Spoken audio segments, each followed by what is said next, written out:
Assalamualaikum warahmatullahi wabarakatuh. Saya Nabila Zaida. Dalam kesempatan podcast kali ini, kita membahas tentang ilmu pengetahuan alam. Di samping saya, sudah ada Dr. Andes Afifuddin. Assalamualaikum Pak Afif. Waalaikumsalam Nabila. Bagaimana kabarnya hari ini Pak? Alhamdulillah sehat sekali. Ya. Oke Pak, dalam kesempatan podcast kali ini kita akan membahas tentang bioteknologi. Pak, apa sih bioteknologi itu? Manfaat serta bagaimana prosesnya? Oh iya. Silakan Pak. Assalamualaikum warahmatullahi wabarakatuh. Anak-anakku, para pemirsa, mari kita selalu bersyukur kepada Allah Subhanahu wa Ta'ala, yang mana pada siang hari ini kita masih dilindungi oleh Allah Subhanahu wa Ta'ala. Kemudian sholawat serta salam tetap tercurahkan kepada junjungan kita Nabiullah Muhammad Sallallahu Alaihi Wasallam. Anak-anakku yang kami cintai, hari ini kita akan membahas ilmu pengetahuan alam, yaitu masalah bioteknologi. Sebenarnya sebelum bioteknologi itu ada, itu diawali dengan adanya revolusi hijau, yaitu pemanfaatan sumber daya hayati untuk pemanfaatan manusia. Kemudian dilanjutkan dengan revolusi biru, yaitu pemanfaatan sumber daya hayati yang ada di perairan untuk kebutuhan manusia. Kemudian berlanjut revolusi putih, yaitu pemanfaatan mikroorganisme yang tidak bisa dilihat dengan mata kecuali dengan alat yang namanya apa? Mikroskop. Kemudian berkembang, sekarang namanya bioteknologi. Sebenarnya ilmu ini dengan prakteknya masih dulu. Kalian tahu dengan tempe? Ya. Tahu kan ya? Pernah makan? Ya. Sering sekali. Kalau tape? Pernah? Juga pernah, sering sekali. Nah itu sebelum ada bioteknologi, tempe, tape itu sudah ada sejak dulu. Kemudian berkembanglah ilmu yang namanya bioteknologi. Nah, apa itu bioteknologi? Yaitu pemanfaatan, ilmu yang memanfaatkan makhluk hidup atau hasilnya untuk proses sehingga menghasilkan produk dan jasa dan bermanfaat bagi manusia. Itu adalah bioteknologi. Nah, bioteknologi ada dua macam. Ada bioteknologi secara konvensional, yaitu tradisional, dan bioteknologi apa? Modern. Contoh bioteknologi konvensional tadi, tempe, tape, roti, oncom, kecap, dan sebagainya itu adalah konvensional. Sedangkan yang modern itu pembuatan vaksin atau tumbuhan transgenik, cloning dan sebagainya.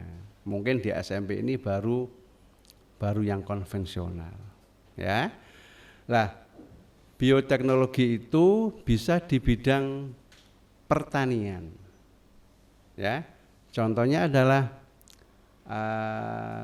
kultur jaringan.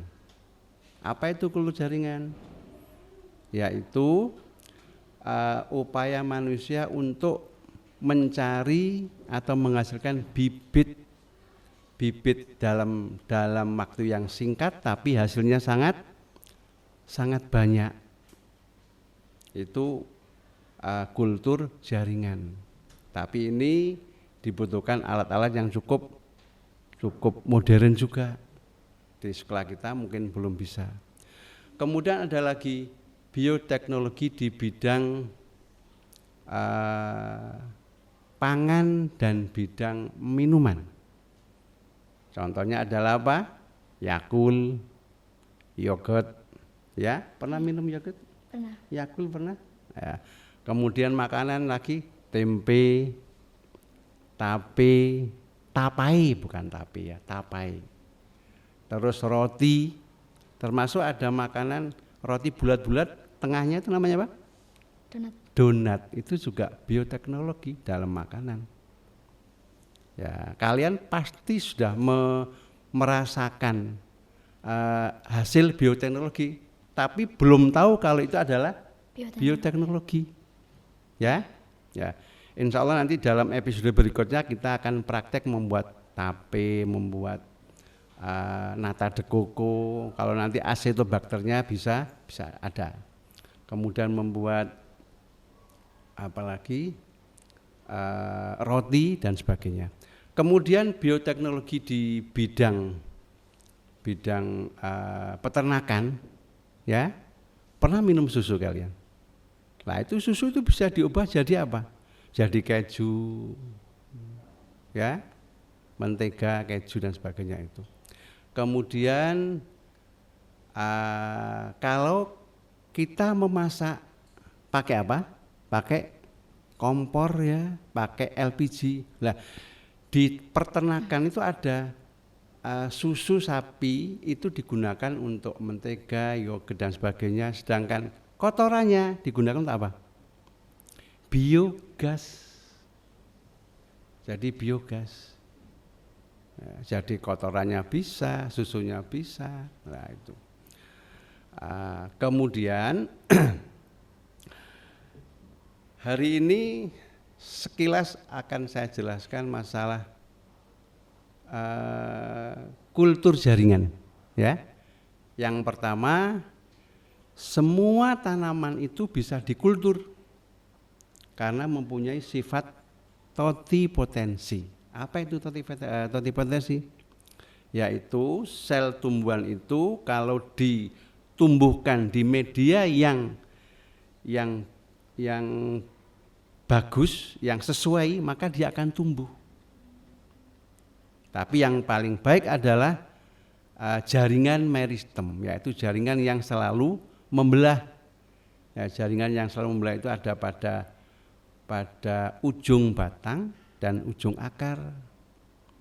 Dan yang bisa dikultur adalah semua tanaman.